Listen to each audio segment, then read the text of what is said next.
Hey everyone, fascinating chat today. We're diving into how TaskUs is helping companies bring agentic AI to life. Joe, how are you? Doing good, Evan. Thanks for having me on this morning. Well, thanks for being here. This is quite a hot topic, and you're right in the middle of it. Uh, Before that, maybe introduce yourself, your role at TaskUs, and what's the company's mission these days? Yeah, thanks, Evan.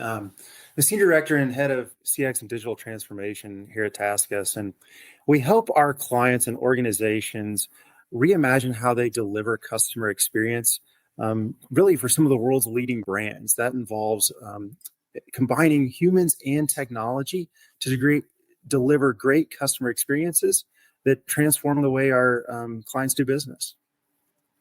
Brilliant. Well, there's a lot there to unpack.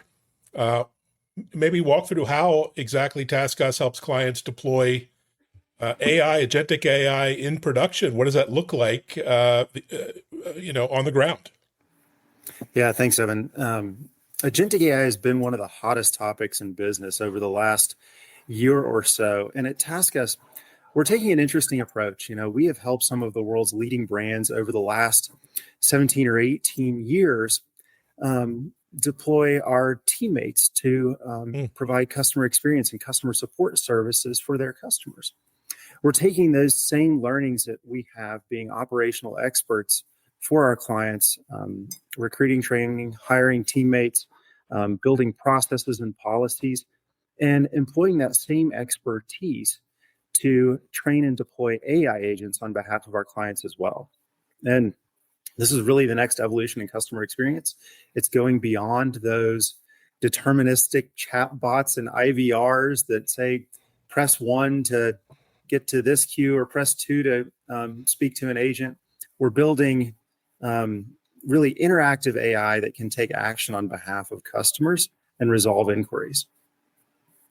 that's fantastic. And, in customer experience, AI has been around for a while in various forms and fashions. How is your sort of modern approach to AI with agentic, different from traditional approaches?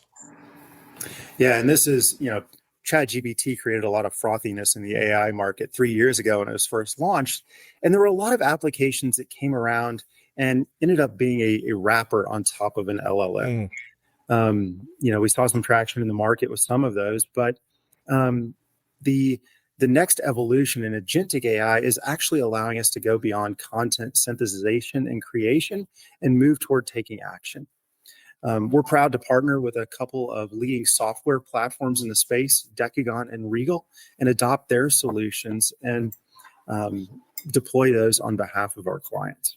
So that's where the rubber really meets the road is our agentic AI consulting and transformation services that we offer. We are packaging our human support services mm, with technology from partners and are able to solve 100% of our clients' CX needs using that model. brilliant. And, what kinds of companies or industries are kind of leading the way in adopting your agentic AI approach? Is there a typical profile or, vertical where there's a great fit? We really see it across industry verticals. AI has become a horizontal that applies across Mm, companies. Some of the biggest, though, where we're seeing impact are those that are traditionally pretty highly regulated. When AI first came out, there was some hesitancy in industries like healthcare and financial services to really embrace AI because of the risks involved.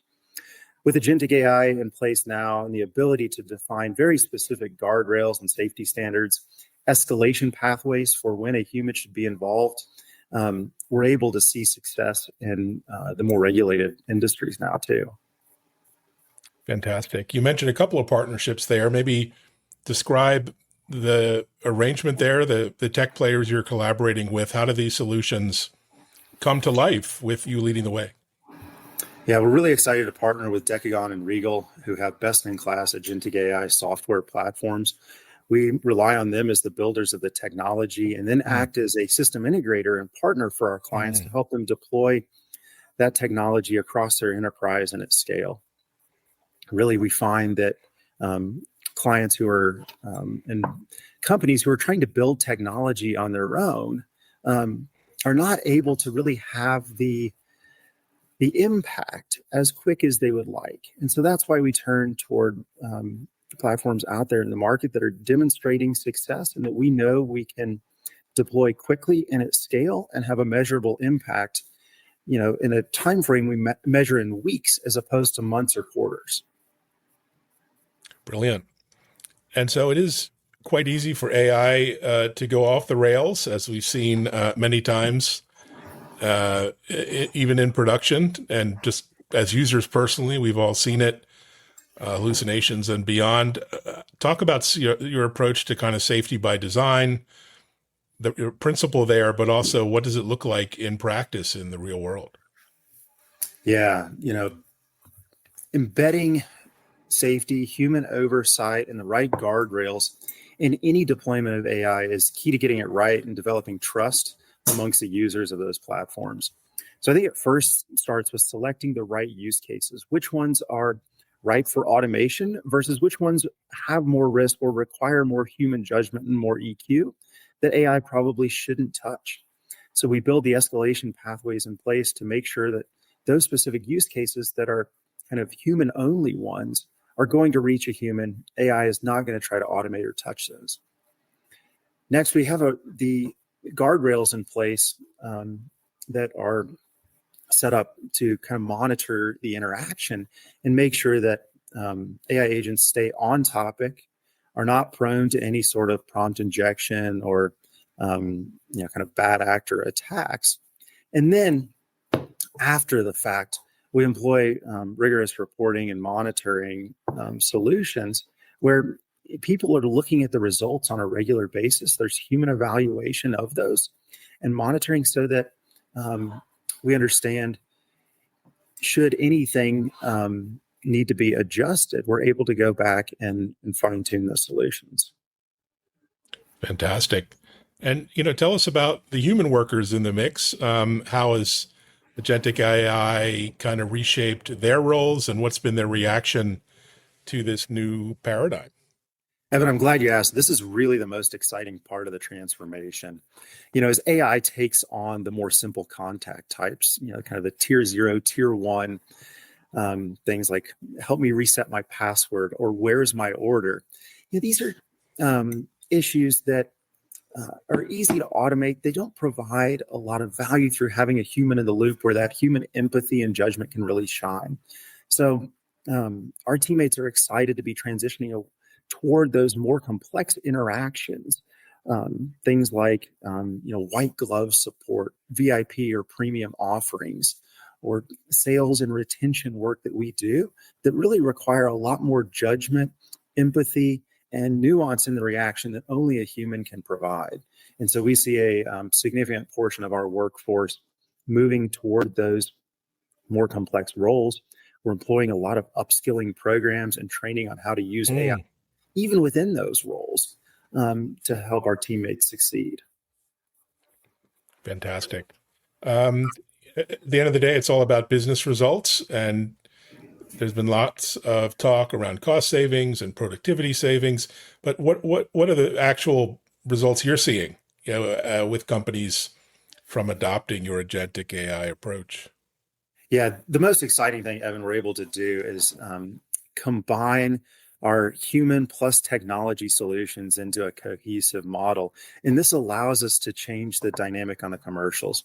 We can move from the kind of hourly rate pricing that's traditional in the BPO industry toward outcome-based models, where our clients are paying based on results, whether that's per contact solved with humans or technology, or in gain share models too, where these benefits from automation accrue back to TaskUs and our clients in a gain share fashion. So we're really excited about being able to offer these types of innovative models to our clients, and we're seeing a lot of traction and interest.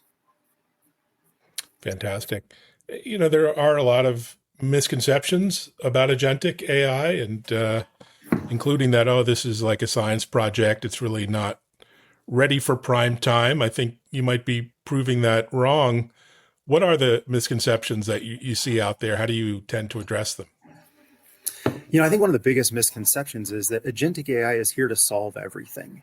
We see really lofty projections by some of the industry analysts out there that agentic AI is going to totally do away with customer support needs. It's going to eliminate customer service organizations.